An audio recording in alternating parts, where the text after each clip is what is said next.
Doctor आपने sleep के बारे में बात की थी, मुझे ये जानना था, ये चीज़ आई थिंक बहुत से लोगों को एक्साइट करती है कि ड्रीम्स क्यों आते हैं जी, देखिए स्लीप अगेन अपनी ना एक साइकिल्स होती हैं, स्लीप फेजेस होते हैं जिसको हम बोलते हैं non REM sleep, REM sleep. ये एक लॉगली कई बार लोगों ने सुना होगा, एनआरईएम स्लीप और रेम स्लीप कहते हैं। नहीं, इसके बारे में थोड़ा बताइए। नॉन रेम और रेम स्लीप क्या होता है, जब भी हम सोने जाते हैं तो नॉन रेम रेम स्लीप दोनों साइकिल्स होते हैं। जब भी हम स्टार्ट करते हैं अपनी नींद को तो वो नॉन रेम स्लीप होती है, बाद में वो रेम स्लीप हो जाती है। तो ये नॉन रेम रेम साथ साथ चलती है। अगर हम बात करें first half of the sleep, शुरू के 3-4 घंटे में, वहाँ पे नॉन रेम स्लीप ज़्यादा कॉमन होती है, ज़्यादा लंबे पीरियड के लिए रहती है। सेकेंड हाफ स्लीप में रेम स्लीप ज़्यादा कॉमन होते हैं, इसीलिए हमारे जो ड्रीम्स होते हैं वो ज़्यादातर हम रेम स्लीप में देखते हैं। That is not a non REM sleep. इसीलिए आप कभी भी देखो कि second half of the phase, जब हम अगर हम बात करें कि 2, ढाई, 3 बजे के बाद वाला जो फेज होता है, that is a REM sleep.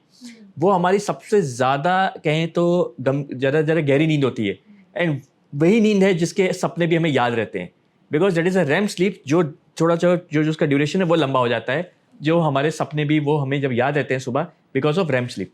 तो स्लीप हम तब कहते हैं किसी को प्रॉपर होती है जब नॉन रेम रेम स्लीप दोनों हो। कई स्लीप की प्रॉब्लम्स होती हैं, लोगों को नॉन रेम होते हैं लेकिन रेम स्लीप आता ही नहीं है, क्योंकि स्नोरिंग होती है, लोगों को खराटे आते हैं, लोगों की स्लीप टूटती है, जिसकी वजह से पेशेंट या जो जिसकी भी स्लीप की प्रॉब्लम है वो नॉन रेम तो आ पा रही है लेकिन रेम आ ही नहीं पा रही है। तो ऐसे में तुरंत किसी को कंसल्ट करना चाहिए डॉक्टर को कि मेरी स्लीप क्यों नहीं प्रॉपर हो पा रही है। उसका सबसे बड़ा रीजन है कि इसकी जो स्लीप साइकिल है वही कंप्लीट नहीं हो पा रही है। ओके डॉक्टर, अब मैं आपसे जानना चाहूंगी, आपके अभी तक के जो करियर में सबसे ज्यादा कॉम्प्लिकेटेड केस कौन सा रहा है? देखिए एज अ न्यूरोलॉजिस्ट अगर हम बात करें तो सबसे हमारे लिए कॉम्प्लिकेटेड, पैशनेट, चैलेंजिंग, बिकॉज मेरा खुद का एक पैशन है न्यूरोलॉजी में भी, स्ट्रोक पेशेंट्स को लेके। स्ट्रोक अगेन जिसको हम लोग पैरालिसिस, लकवा हिंदी में कहते हैं, ये ऐसी बीमारी है जो बहुत कॉमनली हम लोग अपने न्यूरोलॉजी में प्रैक्टिस में देखते हैं। आज के टाइम पे यंगस्टर्स जो हम लोग बोलते हैं, यंग पॉपुलेशंस, उसमें भी स्ट्रोक्स कॉमनली नंबर्स बढ़ रहे हैं। हर चौथा पेशेंट एक यंग स्ट्रोक का पेशेंट होता है, बहुत के रीजंस अलग अलग होते हैं। सो चैलेंजिंग केसेस अक्सर हम स्ट्रोक में देखते हैं। पेशेंट हमारे पास आ रहा है, अभी पेशेंट को स्ट्रोक हुआ, 1 घंटे पहले ठीक था, अचानक से पैरालाइज हो गया। ऐसे पेशेंट्स को हम लोग जब ट्रीट करते हैं तो वो हमें एक अलग सा लेवल ऑफ कॉन्फिडेंस देता है, अलग सा एक लगता है कि हमने किसी को लाइफ सेव किया। बिकॉज आप भी समझ सकते हो, किसी को पैरालाइज हो जाए, किसी की आवाज़ चली जाए, किसी का हाथ पाँव काम करना बंद कर दे, किसी को दिखना बंद कर दे, सडनली जब हम उसको ट्रीट करते हैं, चाहे वो हमारी दवाइयाँ हों, इंजेक्शन हो, थ्रोम्बोलिसिस कहते हैं हम लोग मैकेनिकल थ्रोम्बेक्टमी करते हैं, 15 से 20% में हमें सर्जरीज भी करनी पड़ती है। ऐसे मरीजों को जब आप ठीक करके जब आप वापस भेजते हो तो वो जो एक उनका उनका एक हीलिंग होती है, मतलब वो नेक्स्ट लेवल की, और एक डॉक्टर की जो सेटिस्फैक्शन होता है वो नेक्स्ट लेवल का होता है। आपको कैसा फील होता है उसके बाद? देखिए मुझे ये लगता है कि हम उस टाइम पे केवल और केवल एक पेशेंट को नहीं बल्कि उसकी पूरी फैमिली को ट्रीट किए। बिकॉज कहते हैं ना, किसी को स्ट्रोक या लकवा होता है तो वो केवल पेशेंट को इम्पैक्ट नहीं करता, वो पेशेंट की फैमिली को एज अ सोशल एक हमारी एक रिस्पॉन्सिबिलिटी हो जाती है, फाइनेंशियल बर्डन हो जाता है उस फैमिली का उस पेशेंट के तहत। तो हम लोग केवल एक पेशेंट को नहीं ठीक कर रहे हैं बल्कि पूरी फैमिली को ठीक करते हैं।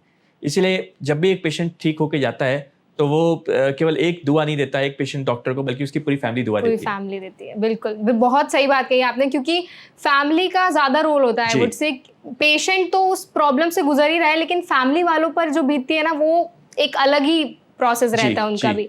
ऑल्सो डॉक्टर, इससे मेरा एक और सवाल है आपसे, जब हम आजकल की हमारी जो लाइफस्टाइल है, बहुत ज़्यादा हम एक्सपोज हो चुके हैं चीज़ों के, चाहे वो टेक्नोलॉजी हो, चाहे वो लाइट हो, या जो भी चीज़ हो, या इन्वायरमेंट हो, काफ़ी सारे फैक्टर्स हैं। आजकल ब्रेन ट्यूमर के केसेस बहुत ज़्यादा बढ़ गए हैं। आपने स्ट्रोक की बात कही थी, अब हम ब्रेन ट्यूमर के बारे में बात करते हैं, उसके केसेस बहुत ज़्यादा इंक्रीज हो रहे हैं। तो क्या रीज़न है, क्यों इतने ज़्यादा बढ़ रहे हैं? देखिए ब्रेन ट्यूमर अगर मैं बात करूं तो कई बार ना नाम बड़ा डर सा लगता है ब्रेन ट्यूमर, लेकिन अगर मैं आपको फैक्ट बताऊं इसका, ब्रेन ट्यूमर कॉमनली जो होते हैं ना, दे आर बिनाइन ट्यूमर्स। ठीक है, बिनाइन ट्यूमर्स। तो मतलब अगर हम बात करें आंकड़ों की, समवेयर अराउंड 80% से ज़्यादा दे आर बिनाइन ट्यूमर्स।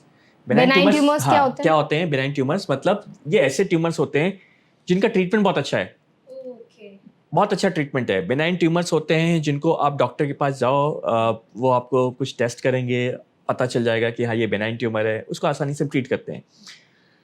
15-20% ऐसे ट्यूमर्स होते हैं, दे आर मैलिग्नेंट ट्यूमर्स, जो हमें जिसका जो हमारा ट्रीटमेंट प्रोटोकॉल होता है, जो ट्रीटमेंट रेजिम होता है, वो बड़ा अलग होता है। सर्जरी के अलावा रेडिएशन थेरेपी होती है, कीमोथेरेपी होती है, but majority of the tumours are brain tumours.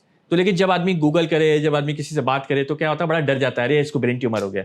But समझने वाली बात यह है कि most of tumours are brain tumours are benign tumours. हम कैसे फर्क करते हैं बेनाइन ट्यूमर और मैलिग्नेंट ट्यूमर को? सिम्टम्स बहुत कॉमन होते हैं दोनों के।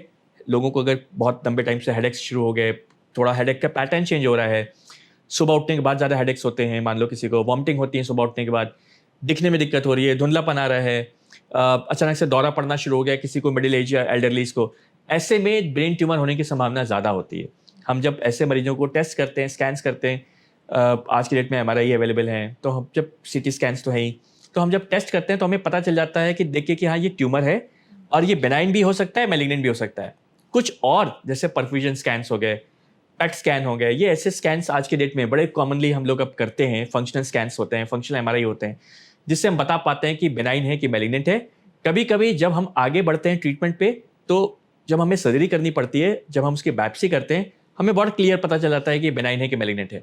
सो बेनाइन मैलिग्नेंट दोनों तरह के ट्यूमर्स होते हैं, बच्चों में अलग कॉमन, बड़ों में अलग कॉमन, लेकिन सबसे इंपॉर्टेंट है ट्यूमर को पहचानना कि बेनाइन है कि मैलिग्नेंट है। बिल्कुल। और सर जितने भी ट्यूमर्स होते हैं सारे कैंसरस होते हैं? सो ये अलग वाली बात है कि ट्यूमर और कैंसर, कई बार लोग बोलते हैं कि कैंसरस ट्यूमर्स, हाँ सेम है, बिकॉज ट्यूमर यूजुअली हम लोग यूज करते हैं एक सॉलिड को, मतलब कोई भी अगर किसी सॉलिड ऑर्गन में हो रहा है, चाहे वो ब्रेन हो, लीवर हो, किडनी हो, वहाँ हम ट्यूमर यूज करते हैं। कैंसर यूजुअली हम यूज करते हैं कॉमनली वर्ड जहाँ ब्लड की बात करें। So usually tumour is something जो कैंसरस होता है, no doubt, but that is more to solid organs. Cancers usually हम यूज करते हैं जो ब्लड कैंसर्स होते हैं, ठीक है। बहुत लोग कई बार नाम चेंज कर देते हैं, लेकिन हम लोग अगर मेडिकल फर्टिलिटी की बात करें, ट्यूमर्स मेनली हम लोग सॉलिड ऑर्गन्स के लिए यूज करते हैं। कैंसर्स यूजुअली हम लोग यूज करते हैं जो ब्लड कैंसर्स, इस तरह के जो हेमेटोलॉजिकल कैंसर्स हैं उसमें ज़्यादा यूज करते हैं। ओके। एंड ब्रेन कैंसर जो होता है, ब्रेन ट्यूमर की अगर हम बात करें, कैसे बनता है बॉडी में, कैसे शुरुआत होती है इसकी? जो हमारे, मैंने जैसे बताया स्टार्टिंग में कि हमारे इतने 10 अरब ऑफ न्यूरॉन्स हैं, यूजुअली क्या होता है, कुछ न्यूरॉन्स कभी कभी ओवर ग्रोथ करने लगते हैं बहुत तेजी से, बिकॉज उसमें म्यूटेशन होने लगता है। तो वो अनकंट्रोल्ड ग्रोथ ऑफ न्यूरॉन्स जब हो जाते हैं तो वो ट्यूमर पैदा कर जाते हैं, जिनको हम कंट्रोल नहीं कर पाए, जिनको हम चेक नहीं कर पा रहे, हमारा अपना बॉडी सिस्टम उसको चेक नहीं कर पा रहा है बिकॉज ऑफ सम म्यूटेशन। अब ऐसे में जब कोई भी चीज़ पैदा होती है तो यूजुअली वो ट्यूमर का फॉर्म ले लेती है। अब अलग बात है कि हाँ वो बेनाइन है कि कैंसरस है, लेकिन अगर आप जैसे पूछा कि ये क्यों हुआ इसलिए बिकॉज एबनॉर्मल सेल्स का ग्रोथ हो गई, बिकॉज उनको कंट्रोल नहीं हो पाया, उनको म्यूटेशन हो गई, दैट्स रीजन की वो ट्यूमर फॉर्मेशन हो गई। क्या जेनेटिक फैक्टर्स या लाइफस्टाइल फैक्टर्स मैटर करते हैं? Genetic factors definitely. अगर जैसे हम किसी को बात करें कि रिस्क फैक्टर्स की ट्यूमर होने की क्या वजह है, आज के दौर पे हमारी जो लाइफस्टाइल है, यूजुअली कॉमन अगर हम ट्यूमर के रिस्क फैक्टर्स की बात करें, जैसे कुछ कार्सिनोजेनिक मटेरियल्स होते हैं, पेस्टिसाइड्स होते हैं, हम लोग कभी कभी फैक्ट्रीज में ऐसे काम करते हैं जहाँ पे कार्सिनोजेनिक चीज़ें होती हैं, वहाँ पे ट्यूमर होने का रिस्क हमेशा ज़्यादा हो जाता है, ठीक है। या फिर पेस्टिसाइड्स हैं, पॉल्यूशंस हैं, ये भी एक तरह से ट्यूमर पैदा करने का रिस्क हमेशा बढ़ा देते हैं। तभी हम कहते हैं ना ट्यूमर के नंबर क्यों बढ़ रहे हैं। भाई ट्यूमर के नंबर अगर हम बढ़ें तो कई फैक्टर हैं, it's not only the genetic factor. Genetic factor hardly 5% play करता है, hardly 5%, but there are environmental factors. Environmental factors में हम देख रहे हैं AQI हमारा कभी भी इतना खराब चल रहा है, एनवायरमेंटल पॉल्यूशंस बढ़ रहे हैं, तो ये बहुत सी ऐसी चीज़ें हैं जिसकी वजह से हेल्थ हैजार्ड्स होते हैं, फैक्ट्रीज होती हैं, बहुत सी ऐसी चीज़ें होती हैं जो ट्यूमर को रिस्पॉन्सिबल होती हैं। तो हमारे अपने नर्व सेल्स जब इस एनवायरनमेंट में रहते हैं तो ये एबनॉर्मल बिहेव करने लगते हैं और वो ट्यूमर पैदा करने लगते हैं। ओके। और ये जो ब्रेन ट्यूमर है वो बॉडी के अलग अलग पार्ट्स तक फैल सकता है? डेफिनेटली जो अलग अलग फैलने वाला पार्ट ऑफ कैंसर होते हैं, ट्यूमर होते हैं, उसको मेटास्टैटिक कहते हैं हम लोग। मेटास्टैटिक वो ऐसा कैंसर होता है जो ब्रेन में भी हो सकता है, अलग अलग बॉडी पार्ट में हो सकता है। लेकिन अगर हम केवल ब्रेन ट्यूमर की बात करें, usually that is only confined to brain, केवल ब्रेन में रहता है। ये अलग बात है कि ब्रेन के किस हिस्से में, आगे वाले हिस्से में, पीछे हिस्से में। कई बार हम लोग पीछे का ब्रेन ट्यूमर बोलते हैं, जिसको हम लोग छोटा दिमाग कहते हैं। छोटा दिमाग का brain tumour is more common in बच्चों में, जिसको मेडुलोब्लास्टोमा कहते हैं। वो बच्चों में हम ज़्यादा देखते हैं, पीछे वाला ब्रेन ट्यूमर। आगे वाला ब्रेन ट्यूमर जिसको हम ग्लायोमा है, मेनिंजियोमा है, ये सारा हम लोग कॉमनली बड़ों में देखते हैं। तो ये ब्रेन ट्यूमर्स के पार्ट है ना जो आप बता रहे हैं, ग्लायोमा है? नहीं, ये सारे ब्रेन ट्यूमर के टाइप्स हैं। ओके। जैसे मैंने शुरू में बताया था कि बेनाइन, मैलिग्नेंट। बेनाइन में हम लोग कॉमनली मेनिंजियोमा देखते हैं, ग्लायोमा देखते हैं, डीनेट देखते हैं, ये सारे नाम हैं। अगर हम मैलिग्नेंट की बात करें तो मैलिग्नेंट के फॉर्म में हमारे ग्लायोब्लास्टोमा, लिम्फोमा, ये सारे के सारे मैलिग्नेंट ट्यूमर्स होते हैं। सो ये नाम है ट्यूमर्स के। अब ये नाम कैसे पड़े? सेल्स के नाम पे।